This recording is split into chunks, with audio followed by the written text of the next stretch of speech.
Hello everyone, welcome to my channel. Today we are going to discuss Sankhya Philosophy with UGC NET MCQ. This video is definitely going to help for your exams. So let's get started. So first we will discuss about the concepts of Sankhya Philosophy, then we will go on to the UGC NET PYQs. So let's see what is Sankhya Philosophy.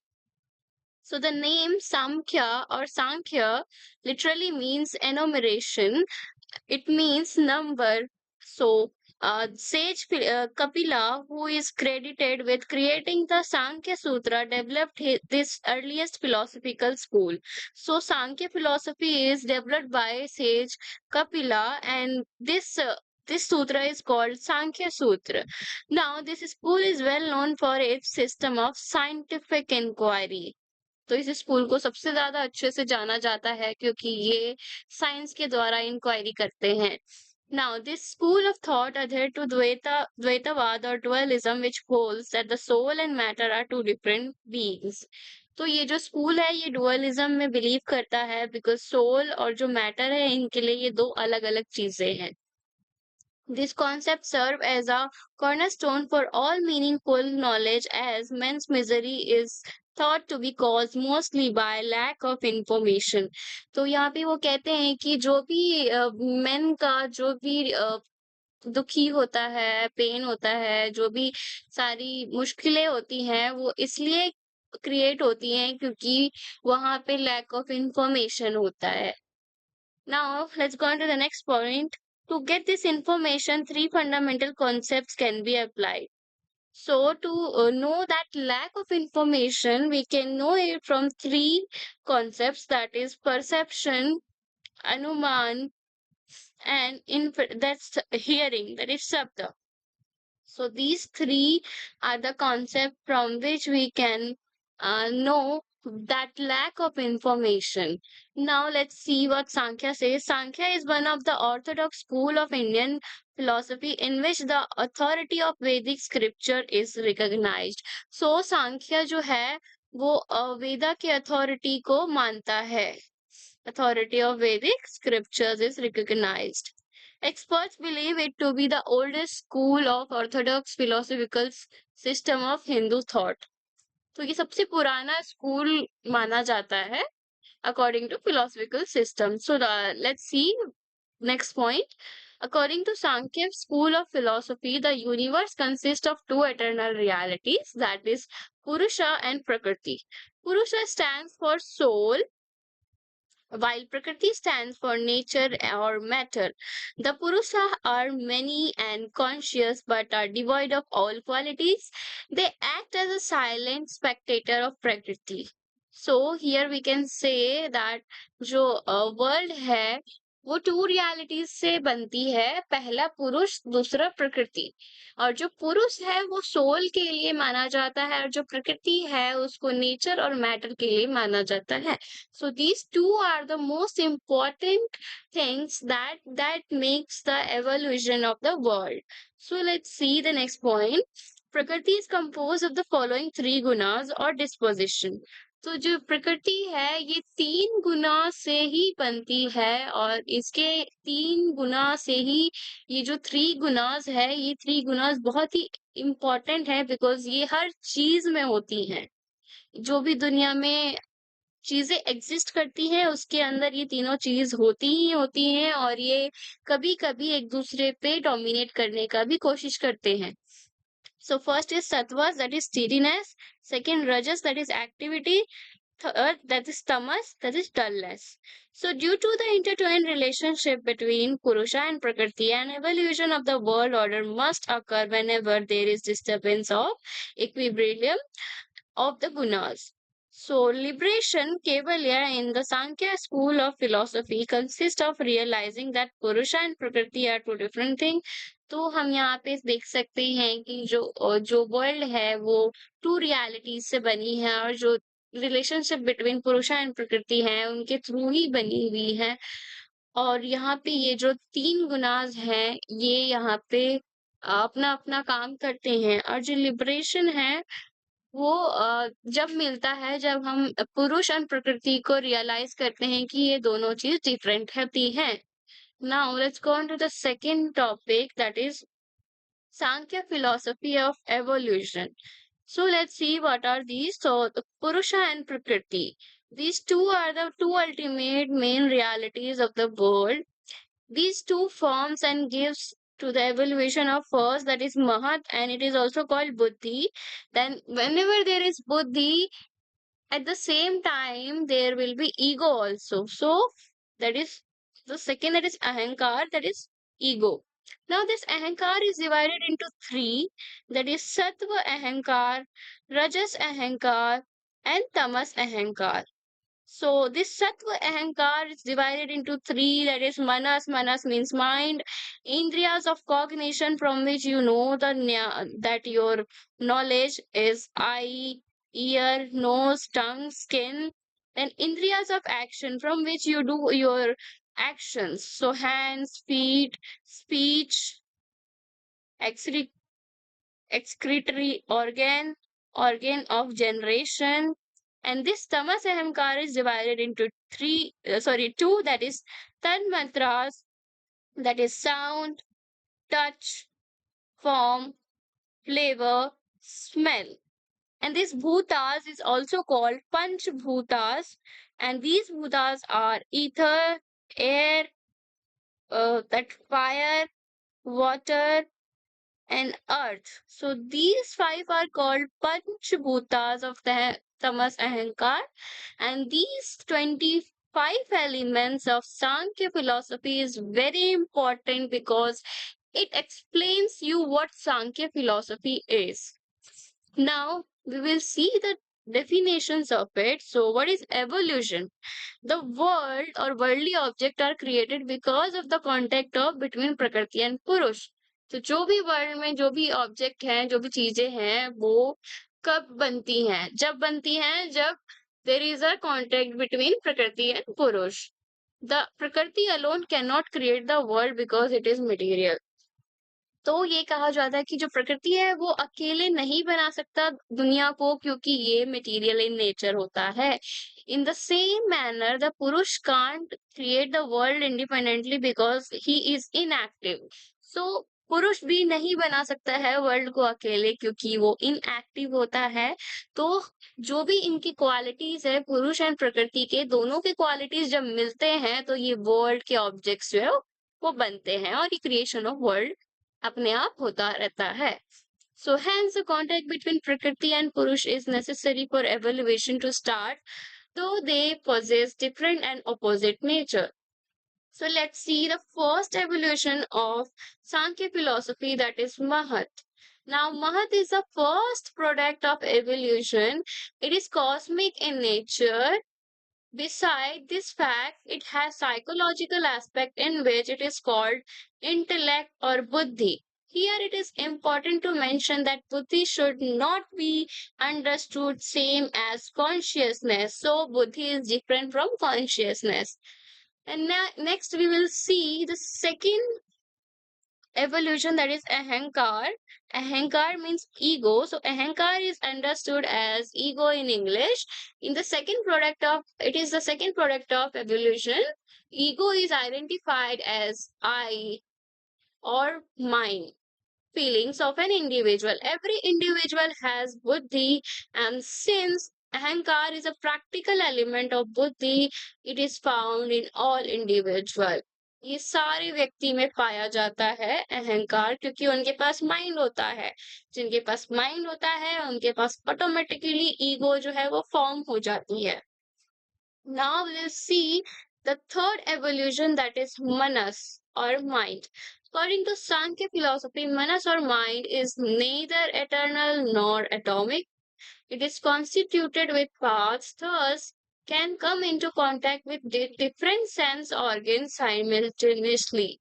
Mind help to analyze and synthesize the sense data into determinate perception.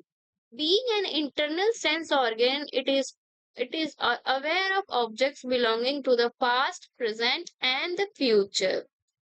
Now the fourth evolution, that is Gyan Indriyas. So, Gyanendriyas, what are Gyanendriyas? So, Gyanendriyas are also known as five sense organ, that is nose, ear, eye, skin, and tongue.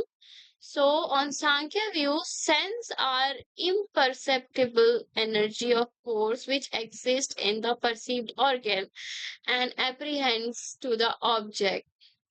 Sorry guys for this lining. I'm sorry for that. This implies the sense is not the ear but their power of hearing. सो यहाँ पे हम देख सकते हैं ज्ञान इंद्रियाज उनको नहीं कहा जाता सिर्फ अगर हम ईयर बोले तो सिर्फ जो कान आउटवर्ड्स हमें दिखते हैं वो नहीं, जो कानों से हमें सुनाई देता है वो होता है हमारा ज्ञान इंद्रिया। अगर हम किसी चीज को छूते हैं तो हम जो छूते हैं उस ऑब्जेक्ट्स को नहीं कहा जा सकता ज्ञान इंद्रिया, उस जो छू रहे हैं उससे जो हमें महसूस हो रहा है वो हमारा ज्ञान इंद्रिया है। सो now let's go on to the next, that is karma indriyas. So karma indriyas are the uh, that are the organs that do functions. I mean they do some actions. So now let's see. Karmendriya are understood as five organ of action which resides in mouth, ear, feet, anus, and the sex organ. They perform the function respectively as speech, hearing, movement, excretion, and reproduction. The cause of creation of these organs is the desire of Purusha for his experience. So now let's go on to the next evolution, that is Tan Mantras. So there are five Tan Mantras: Sabd, sound, Sparsh or touch, Roop or form, Ras or taste, and Gandha or smell. So all are very subtle because they are the element of the object, hence they cannot be perceived but inferred. The Sankhya school viewed that the five elements earth, water, air and ether have their own origin of five tanmudras. हम इसको perception के through नहीं देख सकते, हम इसको infer कर सकते हैं, हम अनुमान कर सकते हैं। So Sankhya philosophy believes that these five tanmantras are very subtle because they are the element of the objects. Now let's go on to our last, that is Mahabhutas. So what are Mahabhutas? It is also called Panchbhutas also. These are five Mahabhutas found in cosmos, namely cosmos. So it is found in cosmos, that is air, Vayu, fire or Agni, Akash or ether, water or Jal, Prithvi or earth. So these five are Mahabhutas that are very important in Sankhya philosophy. Now let's go on to the next topic, that is bondage and liberation. So what is bondage and liberation in Sankhya philosophy? Now let's read what it is. The self who is eternal, pure consciousness and all-pervading, due to its ignorance identified itself with manas, ahankar and mahat, which are the products of Prakriti. Thus it experiences the worldly pain and suffering. The universe is constituted of manifold objects. Since the objects are embedded with gunas and selves, even interrelated among them, suffering is unavoidable. This is because the Sankhya claims that wherever there is guna, there is suffering. जहाँ पे भी गुना का presence होगा, वहाँ पे suffering होगा ही होगा.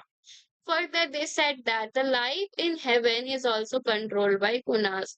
वो कहते हैं कि जो भी heaven में life होता है उसको control किया जाता है गुना से. और what are these gunas? These gunas are three gunas, that is sattva guna, rajas guna and tamas guna.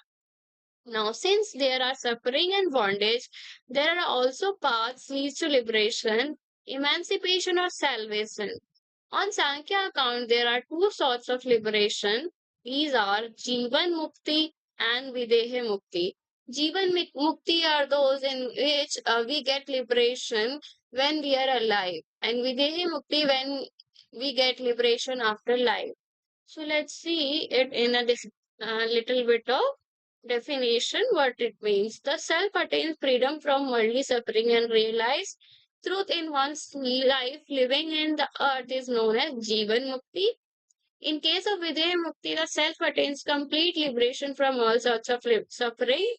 This is achieved after death only. Thus, Videha Mukti is known as Kevalya.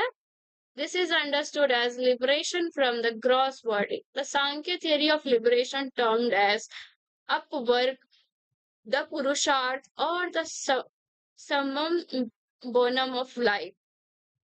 So, this is the explanation of Videha Mukti and Jivan Mukti. Now we'll go on to the UGC NET PYQs that are mostly repeated questions and mostly expected questions also for UGC NET.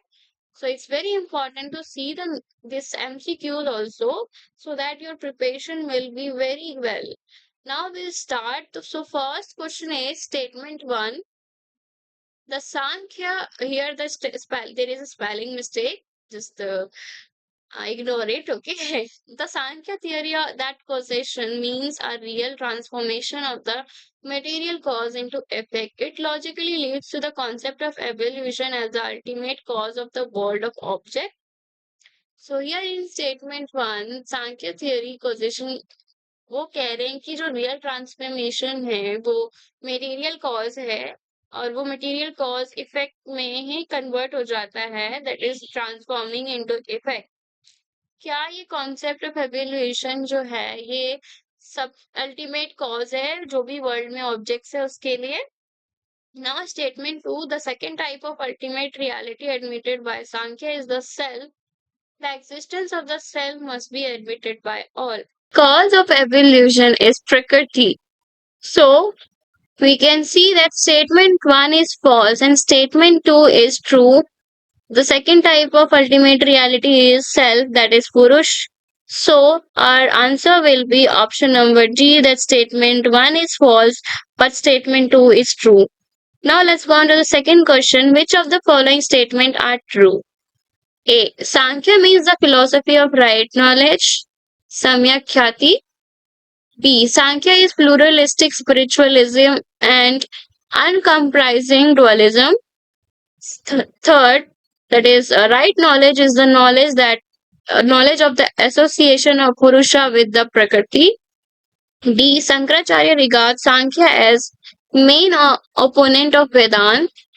E. The view of Sankhya Yoga is called Prakriti Arambhavad. So, what will be the correct answer, guys? I will give you 3 seconds to choose your answer.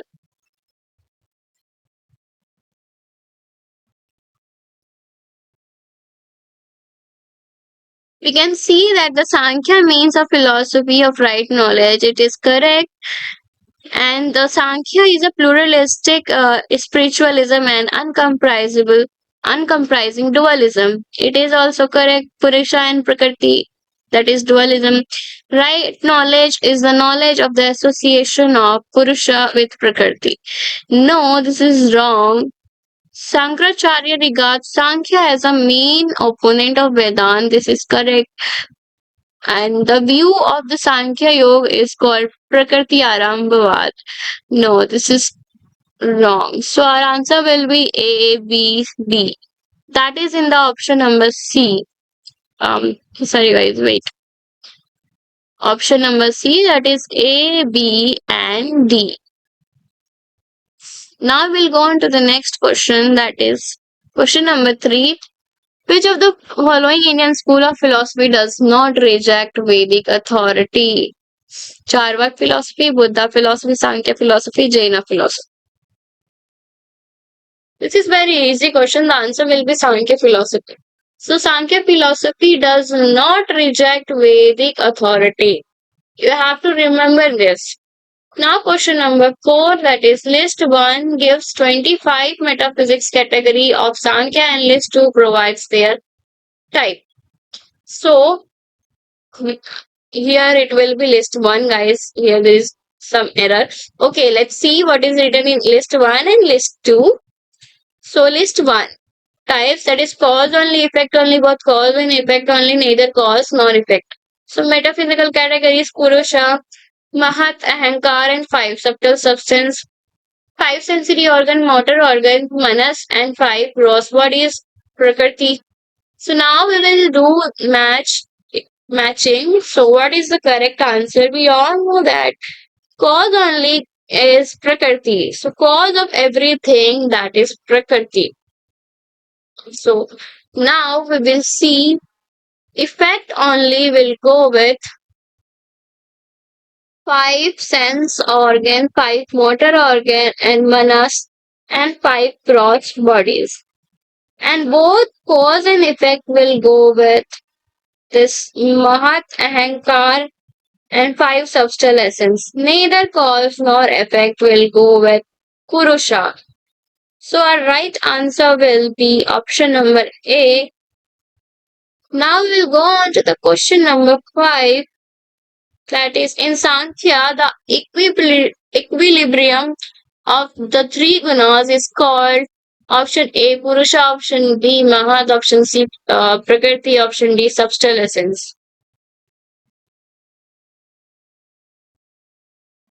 The right answer for this question is option number C Prakriti.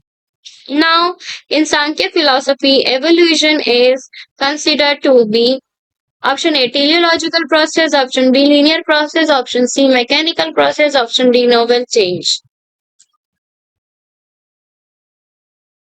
The right answer for this question is option number A process. Now we'll go on to the question number 7. What is the ultimate goal of Sankhya philosophy? A. Attainment of moksha. B. Pursuit of material wealth. C. Knowledge of the Vedas. D. Accomplishment of dharma. The right answer is option number A. Attainment of the moksha. Now question number 8. In the Sankhya system, which principle is considered as the cause of suffering? A. Ignorance. B. Desire. C. Action. D. Attachment. The right answer is option number A, ignorance. Now we'll go on to the question number 9. Which of the following is not one of the three gunas qualities according to Sankhya philosophy? A. Sattva. B. Rajas. C. Tamas. D. Dharma. The right answer is option number D, Dharma. The Sankhya school is often characterized as which type of school? A. Dualistic. B. Monistic. C. Idealistic. D. Pragmatic.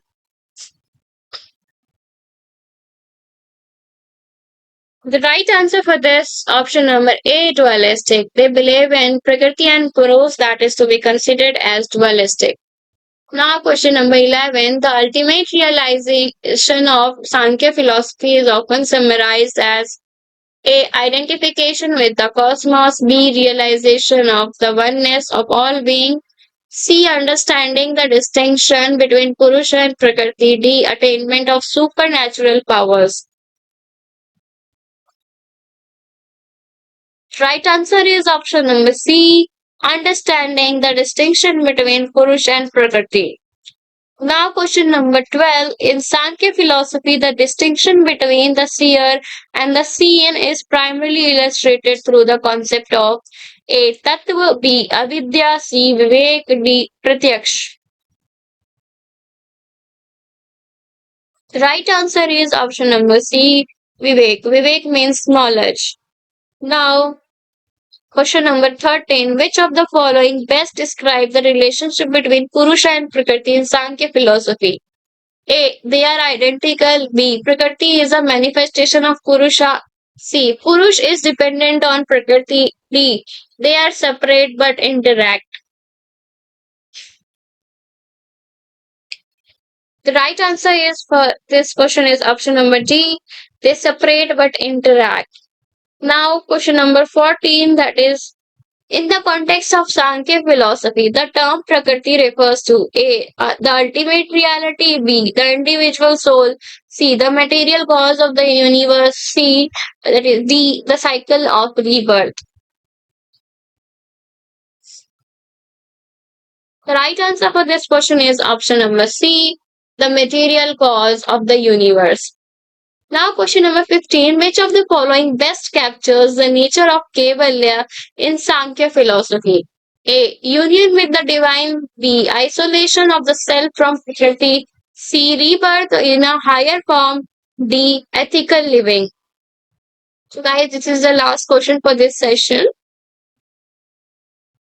The right answer is option number B. Thank you guys for watching my video. If you feel that this video is helpful for you, please do subscribe, like and comment. Do not forget to press the bell icon for getting notification for new videos. Bye bye.